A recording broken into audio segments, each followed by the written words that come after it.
Hello and welcome to this episode on respectful verbs.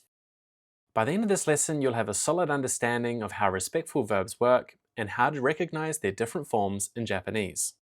In this lesson, we'll understand the basic functions of respectful verbs and why they are used. Learn the three main types of respectful verbs: the replacing form, the adding form, and the reru form. See how respectful verbs differ from their plain form equivalents, and understand how context plays a crucial role in interpreting respectful verbs. Let's get started. Before we learn the actual verbs, we need to understand how respectful language functions. We can split Japanese politeness into three levels. Politeness level -1 featuring no honorifics, just plain speech. Politeness level 0 featuring polite speech, like using must forms. And politeness level +1 featuring both referent and addressee honorifics. For example, the verb to come is kuru in its plain form, which is at politeness level -1. Kimasu in the polite form, which is politeness level 0. And irashaimasu in the respectful form, which is politeness level +1. Respectful verbs are a key part of Japanese honorific speech. They help indicate respect by creating vertical distance between the speaker and the person being spoken about, the referent.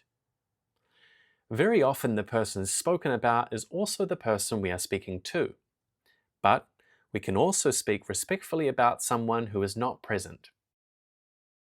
Every respectful verb has two layers of meaning: core meaning, the basic action or state of the verb, and expressive meaning, the creation of vertical distance.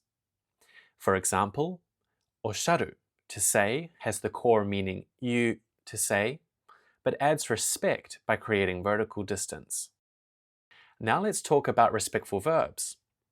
There are three main ways to form respectful verbs: the replacing form, the adding form, and the reru form. The replacing form is swapping out a plain verb for a respectful equivalent.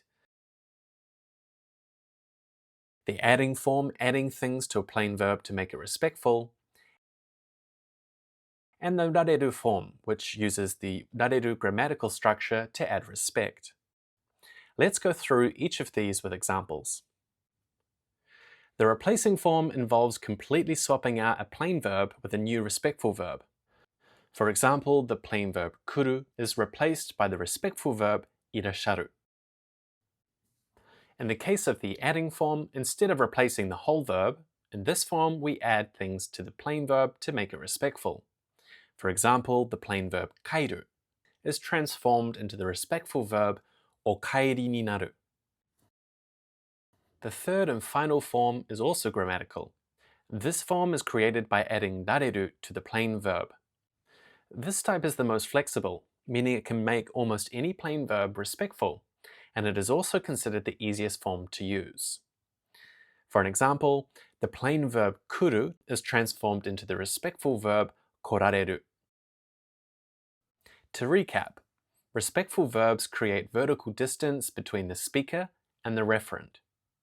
They contain both core meaning and expressive meaning.